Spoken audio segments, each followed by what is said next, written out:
तो hello everyone, कैसे हैं आप सभी। उम्मीद करते हैं मस्त होंगे, स्वस्थ होंगे और आपकी पढ़ाई अच्छी चल रही होगी।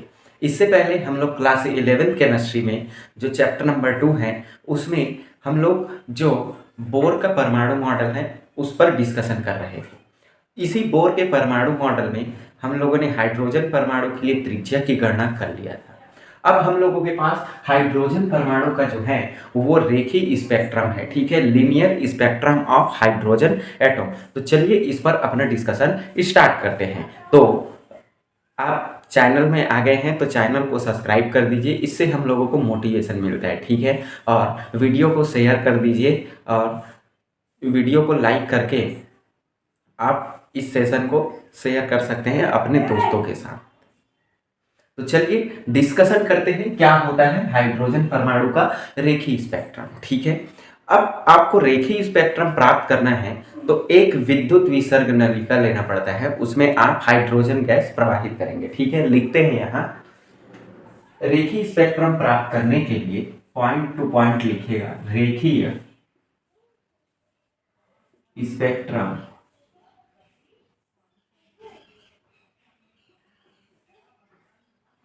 प्राप्त करने के लिए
होता है हम लोगों के पास हाइड्रोजन स्पेक्ट्रम प्राप्त करने का तरीका, ठीक है। अब कैसे करते हैं, इसमें क्या लिखे हैं, आप जब कोई भी नलिका होता है उसमें कम दाब पर हाइड्रोजन गैस प्रवाहित करते हैं और उसमें विद्युत प्रवाहित करने पर आपको लाल कलर का प्रकाश प्राप्त होता है और वही लाल कलर का जो प्रकाश होता है उसी को हम लोग क्या कहते हैं, स्पेक्ट्रम, रेखीय स्पेक्ट्रम कहते हैं, ठीक है। तो ये कैसे होता है भाई, ये बोल रहे हैं आपके पास ये फॉर एग्जाम्पल परमाणु का कक्ष होता है, ठीक है। इसमें आपके पास इलेक्ट्रॉन उपस्थित रहता है। तो इसमें इसे आप एक बंद नलिका में व्यवस्थित करेंगे और इसमें विद्युत प्रवाहित करने पर इससे लाल रंग का प्रकाश उत्पन्न होता है, ठीक है। इससे क्या होगा, लाल रंग का प्रकाश, लाल रंग का प्रकाश आपको प्राप्त होता है। अब जब इसको आप प्रिज्म में डालेंगे तो इससे जो होता है आपको एक फोटोग्राफिक प्लेट पर सीरीज प्राप्त होता है, ठीक है। और यही सीरीज जो होता है आपके पास स्पेक्ट्रम कहलाता है।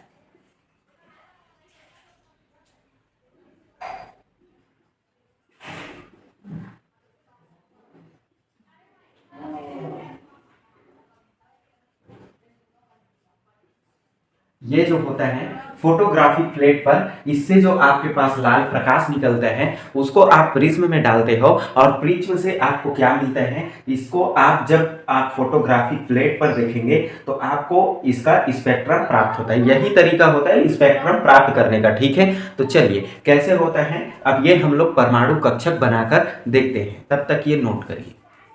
लोग जो है हाइड्रोजन परमाणु का रेखीय स्पेक्ट्रम ड्रॉ करने वाले हैं, कैसे होते हैं तो आप देखिए और समझिए। ठीक है,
चलिए ये हम लोगों के पास क्या है, परमाणु कक्षक है। ठीक है, ये आपके पास नाभिक होता है न्यूक्लियस। उसके बाद हम लोगों के पास, हम जानते हैं कि हाइड्रोजन परमाणु में वृत्तीय कक्षा होते हैं। ठीक है, वो वृत्तीय कक्षा हम लोगों ने ये ड्रॉ कर लिया। ये जो है N1 से स्टार्ट होता है और अनंत से है।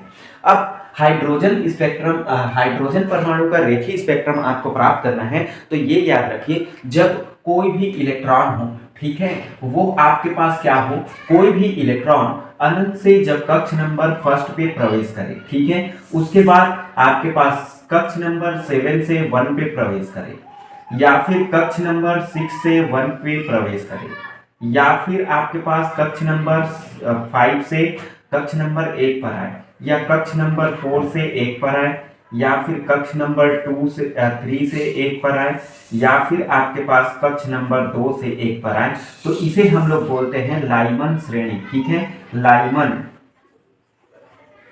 श्रेणी याद रखिए। समझ में आया? तो आप कैसे बता सकते हैं, जब किसी भी परमाणु कक्ष में इलेक्ट्रॉन अनंत से कक्ष नंबर 1 पर प्रवेश करे, या फिर कक्ष नंबर 7 से अंतिम कक्ष से 1 पर प्रवेश करे, 2 से 3 से 4 से कहीं से भी आए, वो कक्ष नंबर 1 पर जब प्रवेश करते हैं तो उसे हम लोग लाइमन श्रेणी कहते हैं। ठीक है, अब दूसरे की बात करते हैं। जब हम लोगों के पास ये क्या होता है, जब इलेक्ट्रॉन अनंत से कक्ष नंबर 2 पर प्रवेश करे, कक्ष नंबर 7 से 2 पर प्रवेश करे, कक्ष नंबर 6 से 2 पर प्रवेश करे, या फिर आपके पास कक्ष नंबर 5 से 2 पर प्रवेश करे, कक्ष नंबर 4 से 2 पर, या कक्ष नंबर 3 से 2 पर प्रवेश करे, तो इसे हम लोग बामर श्रेणी कहते हैं। ठीक है, बामर श्रेणी कहते हैं, याद रखिएगा।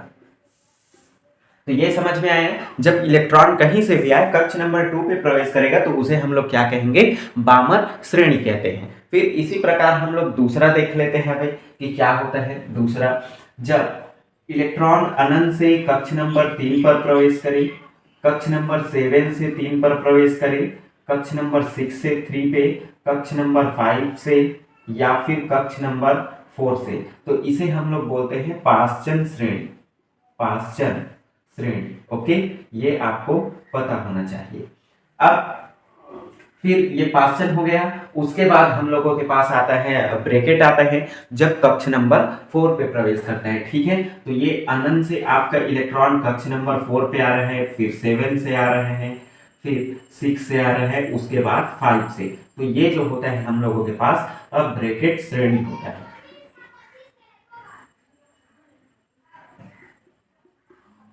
और जब हम लोगों का इलेक्ट्रॉन अनंत से कक्ष नंबर 5 पे प्रवेश करे, या फिर कक्ष नंबर 7 से प्रवेश करे, या फिर कक्ष नंबर 6 से, तो इसे हम लोग फुंड कहते हैं, फुंड श्रेणी।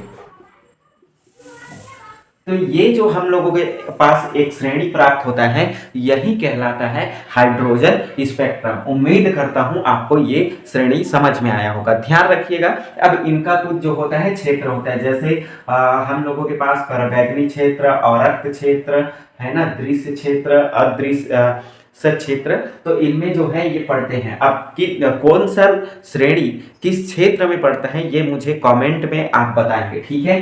तो चलिए ये आप अपने नोटबुक में ये डायग्राम बना लीजिए, फिर इसका फॉर्मूला क्या होता है आपने नोट डाउन कर लिया होगा। अब चलिए हम एक एक श्रेणी का फॉर्मूला देखते हैं, जैसे लाइमन श्रेणी, ठीक है, मैं यहाँ लिख रहा हूँ। तो लाइमन श्रेणी का जो फॉर्मूला होता है वो आपको पता होना चाहिए लाइमन श्रेणी के लिए। तो लाइमन श्रेणी के लिए होता क्या है भाई, ये न्यू बार बराबर आपको मिलता है आर 1/n 1 का स्क्वायर माइनस 1/n 2 का स्क्वायर, ठीक है। ये जो होता है हम लोगों के पास फॉर्मूला होता है, ध्यान रखिएगा। तो ये लाइमन के लिए। अब ध्यान रखिए लाइमन पे कहाँ एक पे आ रहा है, तो यहाँ जो n1 है, n1 के स्थान पे आप 1 रखेंगे, और किस कक्ष स्तर से, जैसे n जो होगा, n2 जो होगा, किस कक्ष स्तर, किस कक्ष स्तर से इलेक्ट्रॉन आ रहा है, ठीक है। 1 2 से आएगा तो 2 का, 7 से आएगा तो 7 का, यहाँ ये रखना है।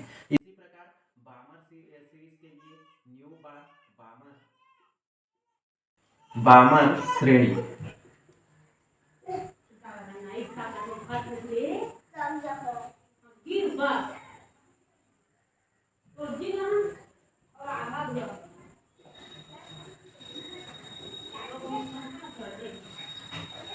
तो ये जो होता है इसका फार्मूला होता है, सभी का सेम ही फार्मूला बनता है, बस आपको स्तर चेंज करने जाना है, किस स्तर पे आ रहा है। जैसे बामर में 2 पे आएगा तो 2 लिखना है, होता है बामर श्रेणी के लिए होता है। इसी प्रकार आपके पास पाश्चन, ब्रैकेट, फुंड, सभी के लिए सेम ही फॉर्मूला बनता है, बस यहाँ आपको जो कक्ष है वो चेंज करना होता है। जैसे इसमें बामर के लिए 2 पे आ रहा है तो 2 रखिएगा, पाश्चन के लिए आपके पास 3 आ रहा है तो 3 में रखिएगा, ठीक है। तो उम्मीद करता हूँ ये समझ में आया होगा, और आपके कमेंट से हमें हौसला मिलता है। वीडियो को लाइक कर दीजिए, इसी से हम लोगों को मोटिवेशन मिलता है, ठीक है। अब ये जो रहा हम लोगों के पास परमाणु मॉडल वाली चीज़ें खत्म। इसके बाद हम लोग जो है पदार्थ की द्वैत प्रकृति वाला जो पार्ट सेकंड है इसका, जिसमें हम लोग क्वांटम संख्या, मैक्स प्लांक का नियम, ठीक है, आवृत्ति, इन सभी चीज़ों का डिस्कशन करेंगे। तब तक के लिए इतना आप पढ़ के रहिए, स्वस्थ रहिए और मस्त रहिए।